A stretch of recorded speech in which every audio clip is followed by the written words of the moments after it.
Hello students, आज हम लोगों का टॉपिक है प्रिंसिपल ऑफ सुपरपोजिशन।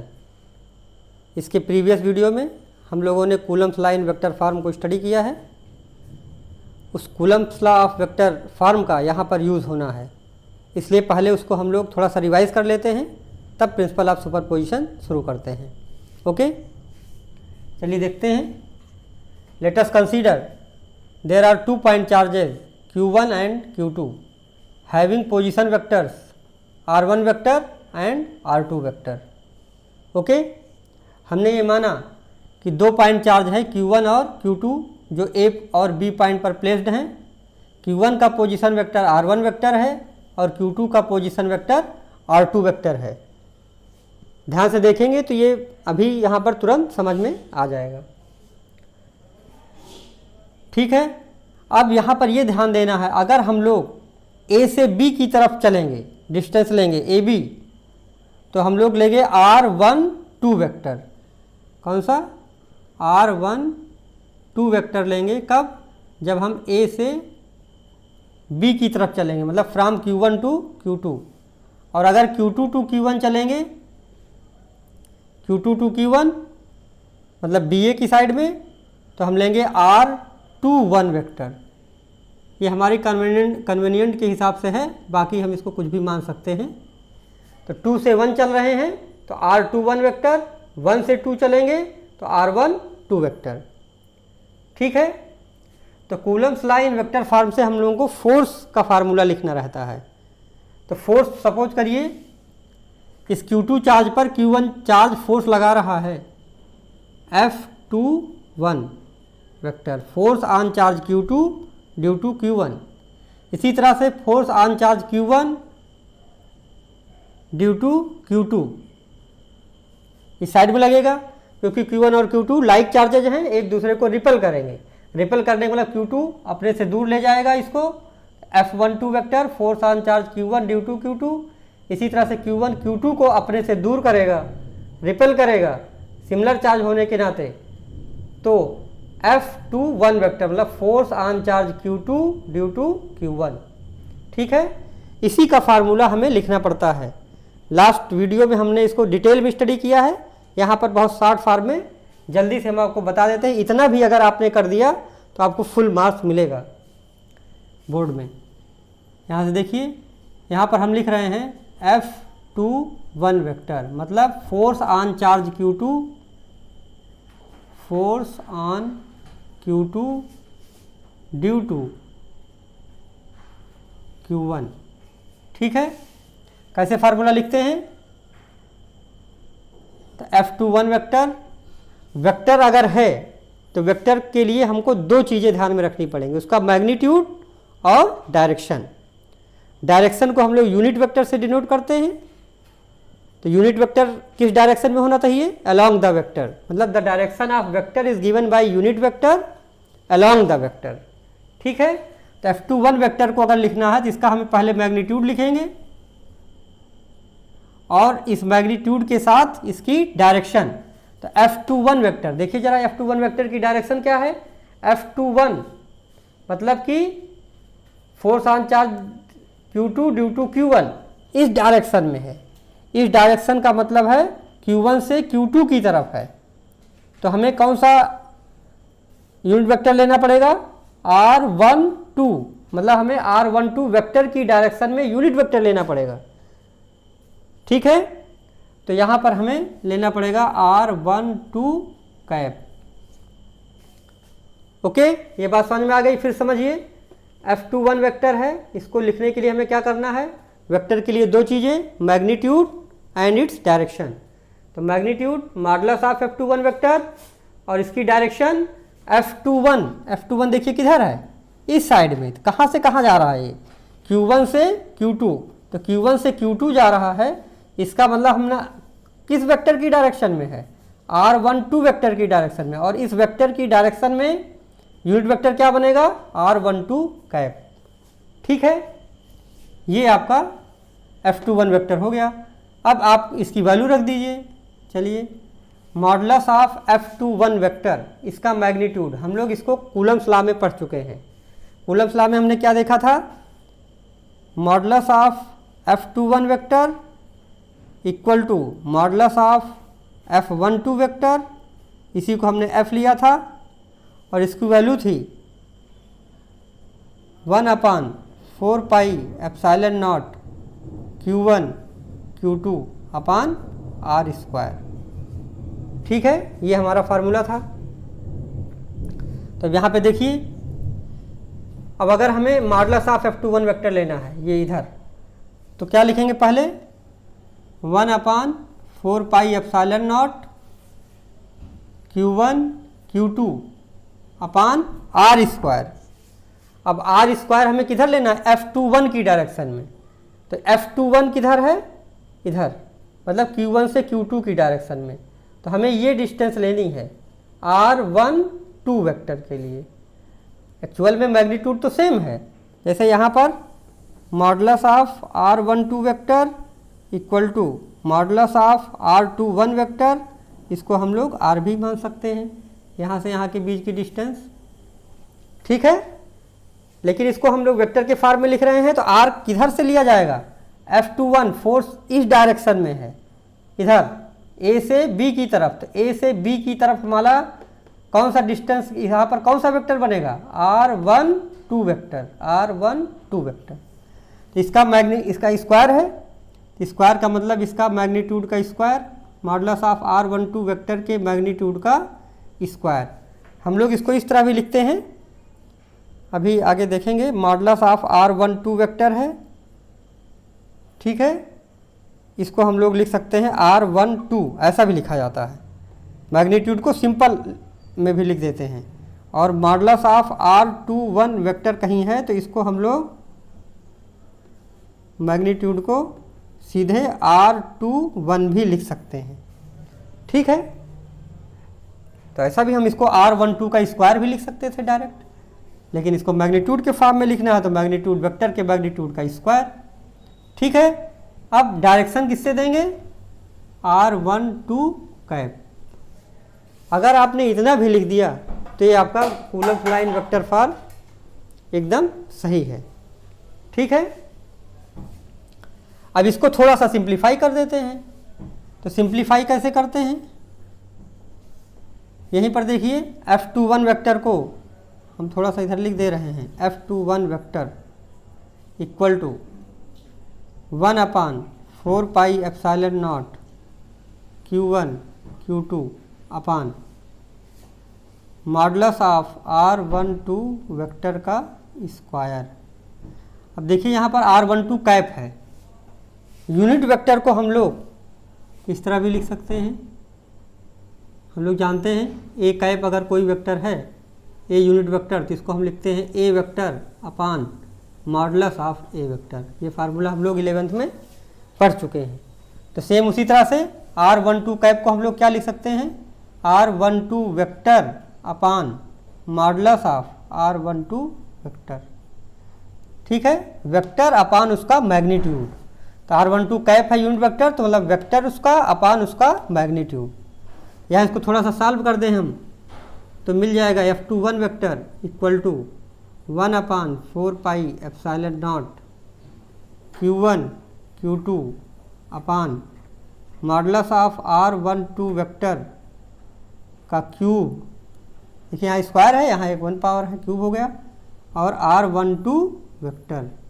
ये भी हमारा vector form of coulomb law है, ये भी vector form of coulomb law है, चाहे ऐसे लिखें चाहे ऐसे लिखें। इसको अभी हम और भी थोड़ा सा सॉल्व कर सकते हैं, तो इतना नोट कर लीजिए, फिर आगे हम बताते हैं। नोट कर लीजिए इतना जल्दी से।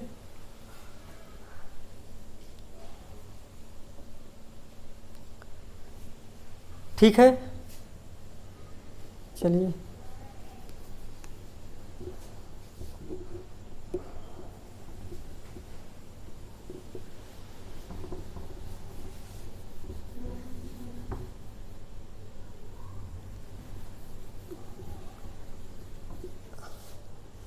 अब देखिए ध्यान से।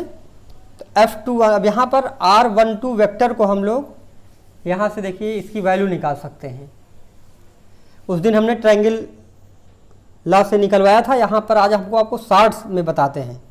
R12 वेक्टर देखिए, इधर से इधर R12 वेक्टर है, इधर से इधर R21 वेक्टर है। तो अगर हमें R12 वेक्टर की वैल्यू निकालनी है, R12 मतलब इधर से इधर, तो ये OAB ट्रायंगल लें अगर, तो यहाँ से अगर हम इधर चलें और यहाँ से इधर चलें तभी हमको R12 वेक्टर मिलेगा। तो दिस प्लस दिस, तो ट्रायंगल लॉ में हमने क्या पढ़ा था, अगर ट्रायंगल की किसी दो कॉन्जिक्यूटिव साइड से किसी दो वेक्टर को डिनोट किया जाए तो थर्ड साइड अपोजिट आर्डर में उसका मैग्नीट्यूड, उसका रिजल्टेंट होता है। तो यहाँ से अगर इधर चले हम OA vector plus AB vector, तो हमें क्या देगा, ये इसके अपोजिट साइड में OB वेक्टर हमको रिजल्टेंट देगा। तो कहने का मतलब R1 vector plus R12 vector equal to R2 vector. तो R12 वेक्टर की वैल्यू अगर निकालेंगे तो R2 vector minus R1 vector आ जाएगी। इसको लास्ट वीडियो में हम लोगों ने डिस्कस किया था। अब यहाँ डायरेक्ट आप लिखिए, कभी भी आप जानिए अगर आपको निकालना है R12 वेक्टर, जहाँ से जहाँ चलते हैं, हम यहाँ 1 से 2 चल रहे हैं, इसका मतलब इसकी वैल्यू आएगी बाद वाले में से पहले वाले को घटा देना है। कहने का मतलब R12 वेक्टर की जो वैल्यू आएगी R2 vector minus R1 vector आएगी। कैसे आएगी, ट्रायंगल लॉ से हम लोग निकाल लेंगे। R1 vector plus R12 vector equal to R2 vector. तो R12 वेक्टर क्या आ जाएगा, R2 vector minus R1 vector. इसी तरह से सिमिलरली अगर आपको R21 वेक्टर निकालना होता, R21 वेक्टर, तो क्या आता, R21 वेक्टर, R21, तो इधर से हमको चलना पड़ता, इधर चलते तो हमको इधर से ट्रायंगल फॉलो करना पड़ता। ठीक है, लास्ट वीडियो में डिस्कस किया है। तो सेम इसी को आप फॉलो कर लीजिए। यहाँ से यहाँ चल रहे हैं तो इस वेक्टर की वैल्यू आएगी, इसका पोजीशन वेक्टर लास्ट वाले का माइनस पहले वाले का पॉइंट का। R21 तो लास्ट वाले पॉइंट का जहाँ बाद में पहुँचते हैं उसका पोजीशन वेक्टर माइनस पहले वाले का। तो 21 तो 1 का position vector minus charge Q2 का पोजीशन वेक्टर। तो Q1 का पोजीशन वेक्टर है R1 वेक्टर, तो R1 vector minus R2 vector, बाद वाले में से पहले वाला घटा देते हैं तो आपको ये वैल्यू मिल जाती है। अब देखिए यहाँ से इसी को हम यहाँ वैल्यू रख दें अगर, तो F21 वेक्टर हमें क्या मिलेगा, F21 वेक्टर मिल जाएगा 1/4 pi epsilon naught Q1 Q2 upon modulus of R12 vector की वैल्यू यहाँ से रख दीजिए, R12 वेक्टर तो आ जाएगा R2 vector minus R1 vector.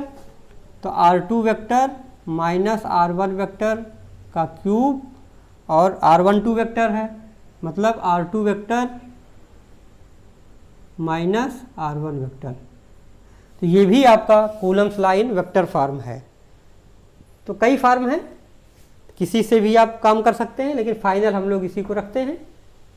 ठीक है, तो किसी भी फॉर्म में आप एग्जाम में किसी कोई भी एक फॉर्म लिख देंगे तो आपका काम बन जाएगा। तो इस तरह से हम लोगों ने F21 वेक्टर की वैल्यू निकाली। सिमिलरली हम लोग F12 वेक्टर की भी वैल्यू निकाल सकते हैं। चलिए इसको नोट कर लीजिए, फिर हम F12 वेक्टर की डायरेक्ट वैल्यू रखते हैं। ठीक है, नोट करिए जल्दी।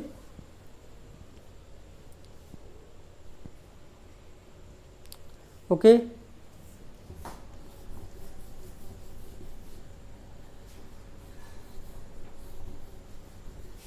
ये Coulomb's law in vector form बहुत अच्छे से आप समझ लीजिए, क्योंकि इसका आगे बहुत यूज़ होना है।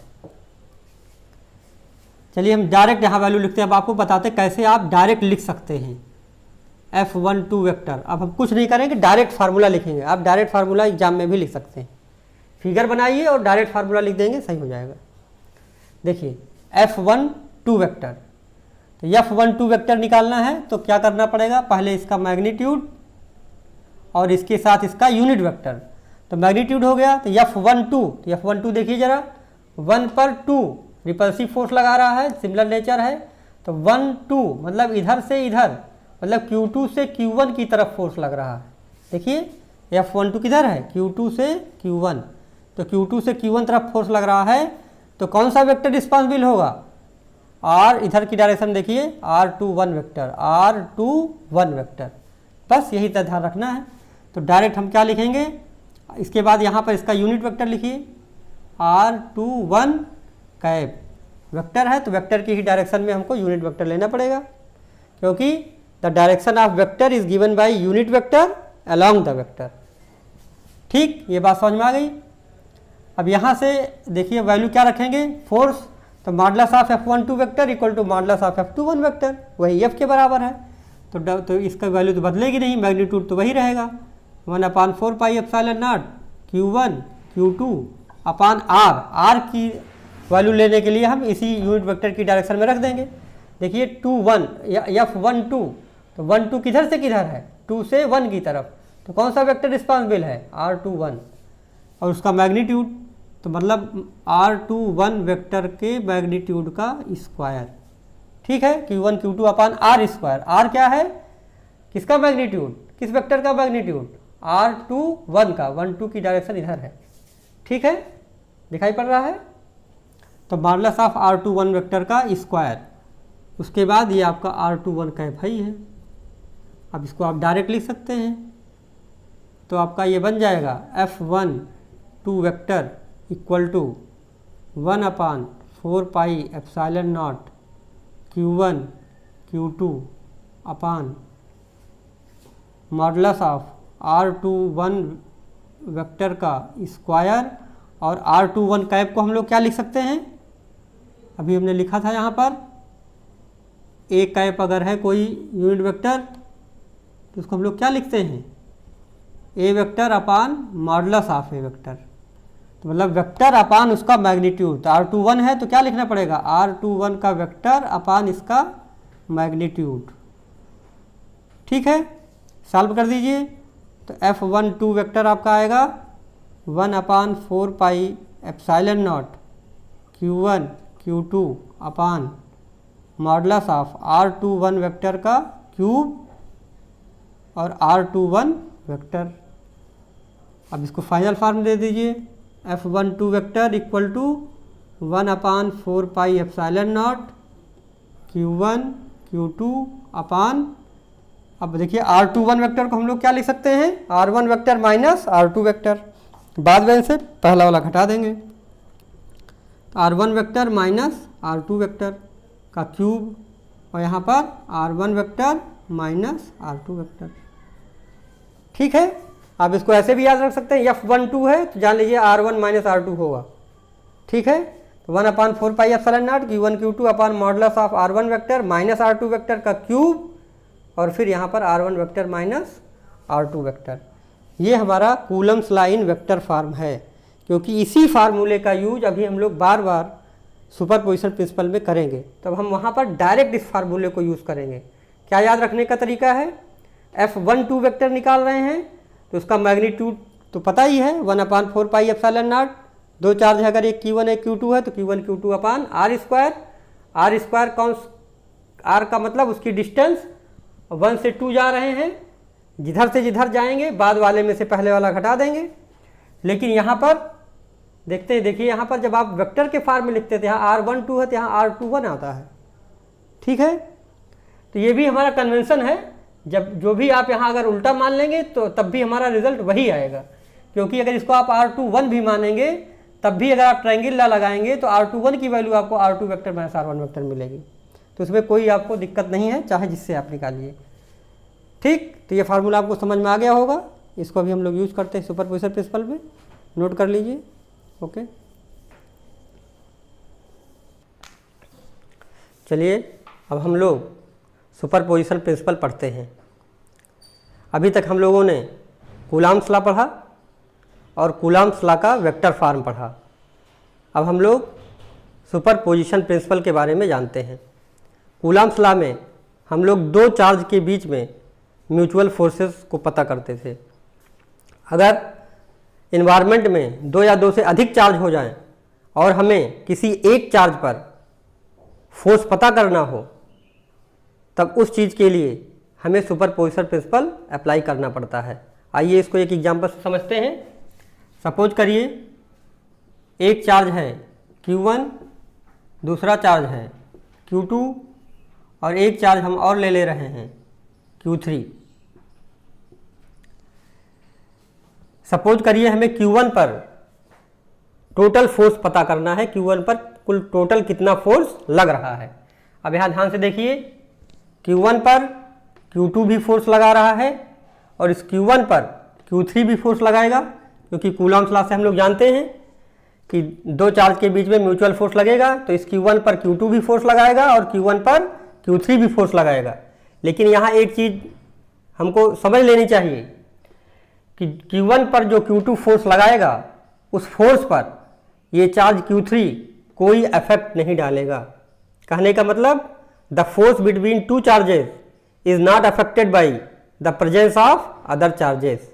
ओके, तो यहाँ सपोज करिए हम निकालना चाहते हैं the total force on charge Q1। तो क्या होगा ये total force on charge Q1, अगर इसको हम F1 मान लें तो ये आएगा the force on charge Q1 due to Q2 that is F1 two vector and the force on charge Q1 due to Q3 F1 3। ये हमारा टोटल फोर्स आएगा। ठीक है, अगर सपोज करिए यहाँ पर हम एक Q4 भी चार्ज पुट कर दें तो क्या पोजीशन बनेगी, तो ये Q4 भी इस पर फोर्स लगाएगा, तब क्या फार्मूला बन जाएगा, तो हमारा इसी में एक लाइन और जुड़ जाएगी, force on charge Q1 due to Q4। इसी तरह से अगर इन्वायरमेंट में बहुत सारे चार्ज हो, यहाँ एक हम nth चार्ज मान लें, एक चार्ज हम Qn भी मान लें, अब क्या होगा, ये Qn भी इस पर फोर्स लगाएगा, तो कहने का मतलब ये हमारा फार्मूला बन जाएगा force on charge Q1 due to Q4, sorry Qn, यहाँ पर है nth चार्ज Qn। ठीक है, तो कहने का मतलब किसी भी चार्ज पर अगर हम टोटल फोर्स निकालते हैं तो उसके इन्वायरमेंट में जितने भी चार्जेज हैं वो सारे चार्ज उस पर इंडिविजुअल फोर्स लगाते हैं और उनका अगर हम वेक्टर सम कर देंगे तो हमें उस चार्ज पर टोटल फोर्स पता चल जाएगा। इसी को सुपरपोजिशन प्रिंसिपल बोलते हैं। चलिए इसको नोट कर लीजिए कॉपी में, इसको यहाँ हम लिख नहीं रहे हैं, नोट कर लीजिए। According to superposition principle the total force on any charge due to a number of other charges at rest, condition है कि जो और चार्जेज हैं वो रेस्ट में हैं। ओके, फिर से नोट करिए, the total force on any charge due to a number of other charges at rest is the vector sum of all the forces exerted on it due to all other charges। Okay, ये हमारा है principle of superposition. फिर से मिला लेंगे, according to superposition principle the total force on any charge due to a number of other charges at rest is the vector sum of all the forces exerted on it due to all other charges, and the force between two charges is not affected by the presence of other charges।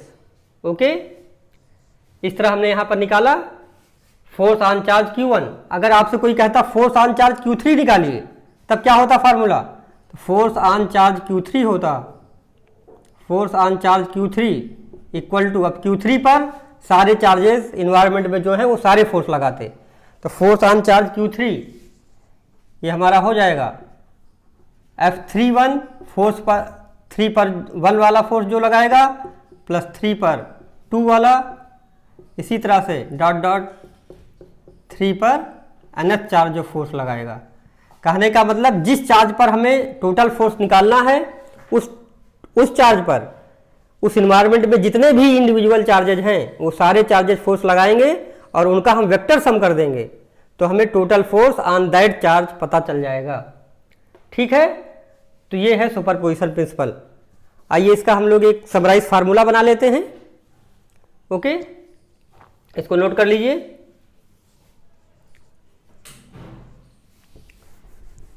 आइए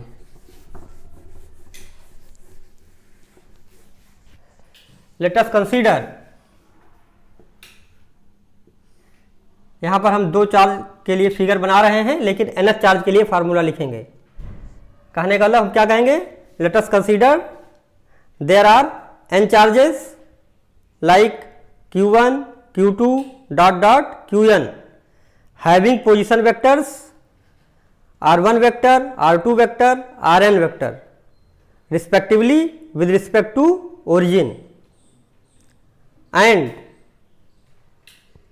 we place a charge q naught in that environment and we want to find out net force on that charge. Okay तो यहाँ पर हम एक charge q1 ले रहे हैं और दूसरा चार्ज हमारा है q2, इसी तरह से q3, q4, qn भी है, लेकिन हम यहाँ पर उसका फिगर नहीं बना रहे हैं। तो यहाँ पर एक q1 चार्ज लिया हमने और एक q2 चार्ज लिया। q1 का पोजीशन वेक्टर हमने माना r1 वेक्टर है और q2 का पोजीशन वेक्टर r2 वेक्टर है। ये हमारा y एक्सिस है और ये x है और ये हमारा z है। ठीक है, अब हम यहाँ पर एक कोई और चार्ज ले लेते हैं q नॉट और इस पर हम नेट फोर्स पता करना चाहते हैं। ठीक है, तो यहाँ पर इस q नॉट पर q1 भी फोर्स लगाएगा, इस q नॉट पर, ठीक है, q1 फोर्स लगाएगा, रिपल्सिव फोर्स लगाएगा, दोनों का सिमिलर नेचर है। इस q नॉट पर q2 भी फोर्स लगाएगा,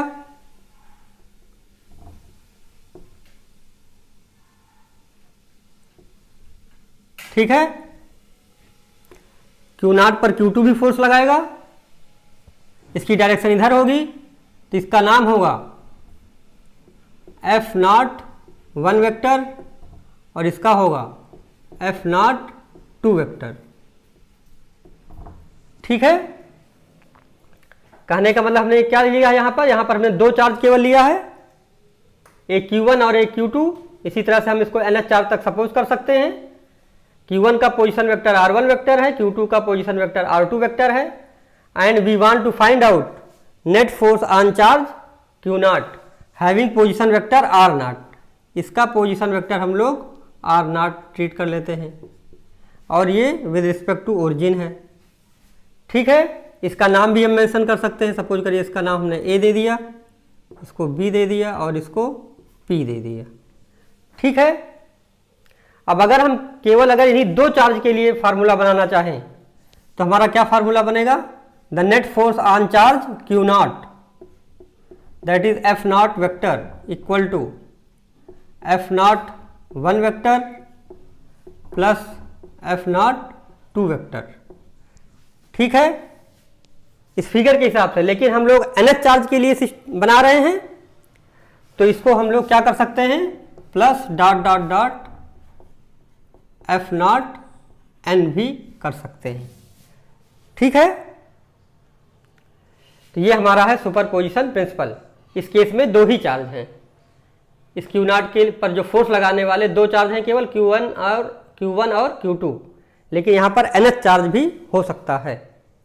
ठीक है, तो अगर हम इस F नॉट 1 और F नॉट 2 और F नॉट n की वैल्यू निकाल के इसमें पुट कर दें तो हमारा इसका कंक्लूजन मिल जाएगा फार्मूले का। चलिए, इसको हम लोगों ने इस फार्मूले को अभी बनाया था तो डायरेक्ट हम यहाँ लिखते हैं। तो F नॉट 1 वेक्टर कैसे लिखा था हमने फार्मूला, 1/4 पाई एप्सिलॉन नॉट, इसका मैग्नीट्यूड लिखते हैं q1 q2। चलिए फिर से एक बार समझ लीजिए, क्योंकि फार्मूले को आपको बहुत अच्छे से समझना है, क्योंकि इस पर न्यूमेरिकल्स आते हैं। F नॉट 1 की वैल्यू क्या मिलेगी, इसका F नॉट 1 का मैग्नीट्यूड, तो 1/4 pi epsilon naught q1 q not, यहाँ पर हमारा चार्ज है q नॉट। ठीक है, अपान इसके बीच का डिस्टेंस का स्क्वायर, तो डिस्टेंस F नॉट 1 किधर लग रहा है, इधर, तो हमें कौन सी डिस्टेंस लेनी पड़ेगी, r10। ठीक है, तो मॉडुलस ऑफ r10 या r1 नॉट वेक्टर का स्क्वायर। ठीक है, और फिर इसका हमें डायरेक्शन लिखना है, तो डायरेक्शन हम किससे देंगे, यूनिट वेक्टर से और अलोंग द गिवन वेक्टर। तो वेक्टर हमारा है r10 की डायरेक्शन में जो F01 है, F नॉट 1 जो वेक्टर है वो r1 नॉट की डायरेक्शन में है, तो इधर ही इसका यूनिट वेक्टर भी हम लेंगे, तो r1 नॉट यूनिट वेक्टर। ठीक है, ये हमारा फार्मूला बन गया। ठीक है, अब इसी तरह हम लोग F02 वेक्टर, F02 वेक्टर की वैल्यू निकाल सकते हैं। F02 वेक्टर क्या हो जाएगा, 1/4 पाई एप्सिलॉन नॉट, 2 पर क्या होगा F02, तो 1/4 pi epsilon naught Q2 Q naught upon, देखिए 2 पर अगर लगाएगा फोर्स, इस 2 इधर लगा रहा फोर्स, देखिए F02, तो हमें कौन सी डिस्टेंस लेनी पड़ेगी, 2 से 0 की तरफ, R2 0, तो modulus of R2 not vector का स्क्वायर और R2 नॉट कैप। ठीक है, इसी तरह से हम लोग F नॉट n वेक्टर भी निकाल सकते हैं, 1/4 pi epsilon not Qn Q naught upon modulus of Rn not vector का स्क्वायर और Rn नॉट कैप। ठीक है, तो सिंपल में हम लोगों ने इसको लिख दिया, नोट कर लीजिए इसको।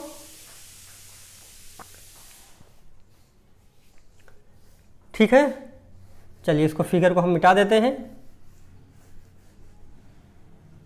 अब हमें क्या करना है, सिंपली इसी की वैल्यू को यहां पर हमें पुट कर देना है, और चाहे तो इसको हम थोड़ा सा और सॉल्व भी कर सकते हैं। चलिए सॉल्व हम लोग बाद में कर लेंगे। तो अब हम इसकी वैल्यू को रखते हैं, तो यहां पर हमें F0 जो वेक्टर मिलेगा उसकी वैल्यू मिलेगी F01, F01 की वैल्यू रखिए, तो 1/4 pi epsilon naught Q1 Q naught upon modulus of R1 not vector का स्क्वायर R1 नॉट कैप। ठीक है, इसी तरह यहाँ पर प्लस, इसको हम मिटा देते हैं, यहाँ पर F02 वेक्टर की वैल्यू रखेंगे, तो 1/4 pi epsilon naught Q2 Q naught upon modulus of R2 not vector का स्क्वायर R2 नॉट कैप। ठीक है, इसी तरह लास्ट में F0n की वैल्यू रख देंगे, तो क्या आएगा ये 1/4 pi epsilon not Qn Q naught upon modulus of Rn not vector का स्क्वायर।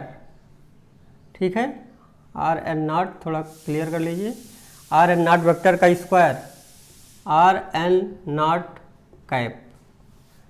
ठीक है, ओके, यहीं पर हमारा ये सुपरपोजिशन प्रिंसिपल कंप्लीट हो गया। अगर आप यहीं इतना ही लिख के छोड़ देंगे तो आपका ये सुपरपोजिशन प्रिंसिपल एकदम सही है, इस पे आपको 100% फुल मार्क्स मिलेगा।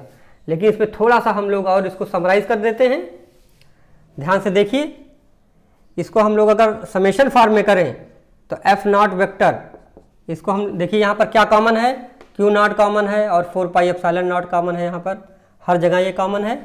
इसको हम बाहर ले लेते हैं, तो Q0 upon 4 pi epsilon not. ठीक है, समेशन लगा देते हैं, सिग्मा I = 1 to n तक ले जा रहे हैं, Q1 से Qn चार्ज हैं और हम लोग Q0 पर टोटल फोर्स निकाल रहे हैं। तो यहाँ पर देखिए जब समेशन कर रहे हैं तो I = जब 1 रखेंगे तो Q1 upon R1 0, R1 not आ रहा है, कहने का मतलब I की वैल्यू 1 है, QI आ रहा है यहाँ पर, तो यहाँ आएगा QI upon modulus of RI not vector का स्क्वायर और RI नॉट कैप। ठीक है, ये इसका समेशन फॉर्म में फार्मूला बन गया। अब यहाँ से आप इसको डिराइव कर सकते हैं। देखिए अगर I की वैल्यू 1 रखेंगे तो क्या आएगा, Q0 upon 4 pi epsilon naught Q1 upon modulus of R1 not का स्क्वायर और R1 नॉट कैप। जब I की वैल्यू 2 रखेंगे तो Q0 upon 4 pi epsilon not, I2 रखेंगे तो Q2 हो जाएगा, यहाँ देखिए Q2 है और Q0 मल्टीप्लाई है, अपान मॉडुलस ऑफ R2 नॉट का स्क्वायर और R2 नॉट कैप। इसी तरह जब i इक्वल टू एन रखेंगे तो यहाँ क्यू नॉट, यहाँ q n upon 4 pi epsilon naught r n naught हो जाएगा। यहाँ पर i वैल्यू एन होगी तो आर एन नॉट का स्क्वायर और आर एन नॉट कैप। ठीक है, इसी को हम लोग थोड़ा सा और अगर कर दें एक्सप्लेन तो इसका एक नया फार्मूला और बन सकता है। चलिए यहीं पर इसको भी हम लिख देते हैं, F naught vector equal to q naught upon 4 pi epsilon naught sigma i equal to 1 to n। यहाँ पर i इक्वल टू एन भी लिखा जा सकता है, ऐसे भी लिख सकते हैं अगर आपको और क्लियर करना है, या i equal to 1 to n लिखेंगे तब भी सही है। अब यहाँ देखिए Q i upon modulus of are I not, अभी तक हम लोग पढ़े थे वहाँ पीछे कूलम्स लाइन वेक्टर फॉर्म में, अगर r10 वेक्टर होता था या r12 वेक्टर होता था तो हम लोग क्या लिखते थे, बाद वाले में से पहले वाला घटाते थे, r2 vector minus r1 vector. ये कई बार हम इसको समझा चुके हैं। इसी तरह अगर यहाँ r10 वेक्टर होगा तो बाद वाले में से पहला वाला घटाएंगे, r0 vector minus r1 vector, इसको हम लोग ट्रायंगल से निकाल भी सकते हैं। तो यहाँ ri नॉट वेक्टर है, इसको हम लोग क्या लिख सकते हैं, modulus of r naught vector minus, ठीक है, r naught vector minus r i vector, ठीक, का क्यूब नहीं, यहाँ पर स्क्वायर ही है तो स्क्वायर ही रहने दीजिए, कोई बात नहीं। और यहाँ पर आर आई नॉट कैप है, आर आई नॉट कैप को हम लोग क्या लिख सकते हैं, जरा ध्यान से देखिएगा, यूनिट वेक्टर को हम लोग क्या लिखते थे, A cap equal to A vector upon modulus of A vector. तो इसी तरह से अगर हम आर आई नॉट कैप को अगर लिखें तो आर आई नॉट कैप क्या आएगा, R I naught vector upon modulus of are I naught vector upon modulus of are I naught vector, vector upon उसका मैग्नीट्यूड। ठीक है, यही है, A cap equal to A vector upon modulus of A vector. तो are I naught cap equal to क्या हो जाएगा, R I naught vector upon modulus of are I naught vector. इसी को अगर हम इस फार्मूले में रख दें तो बाद में से पहला घटेगा क्या आएगा, r naught vector minus r i vector upon modulus of r naught vector minus r i vector, यही आएगा। अब अगर हम इस वैल्यू को यहां पर रख दें, ध्यान से देखिए, तो आर एन नॉट है और क्या है यहां पर, इस वैल्यू में देखिए यहां पर आर आई नॉट हमने यहां तक लिखा है, F naught equal to q naught upon 4 pi epsilon naught sigma i equal to 1 to n q i upon modulus of are I naught square को हमने क्या लिख दिया, r naught minus r i का होल स्क्वायर। यहाँ क्या बचा, r आई naught, तो आर आई नॉट कैप को हम लोग क्या लिख सकते हैं, r naught vector minus r i vector upon R naught modulus of r naught vector minus r i vector. अगर इसको हम लिख दें यहाँ पर आ जाएगा r naught vector minus r i vector, और यहाँ अपान मॉडुलस ऑफ जब ये आएगा r naught vector minus r i vector, तो यहाँ पर स्क्वायर है तो उसके साथ एक और पावर बढ़ जाएगी, ये हो जाएगा यहाँ पर क्यूब। ठीक है, तो ये हमारा फाइनल फार्मूला बन जाएगा, F naught equal to q naught upon 4 pi epsilon naught sigma q i r naught vector minus r i vector upon modulus of r naught vector minus r i vector का cube. ठीक है, इस तरह से हम लोगों ने superposition principle के बारे में पढ़ लिया है। इसमें सिंपली हमें केवल एक चीज़ ध्यान रखनी है, अगर इन्वायरमेंट में मल्टीपल चार्जेस हैं तो किसी भी एक चार्ज पर जो टोटल फोर्स लगेगा वो बाकी सारे चार्जेस जो उस पर्टिकुलर चार्ज पर फोर्स लगाएंगे उसका वेक्टर सब निकाल लेंगे, तो वही उस चार्ज पर टोटल फोर्स आएगा। ठीक है, ओके, थैंक यू।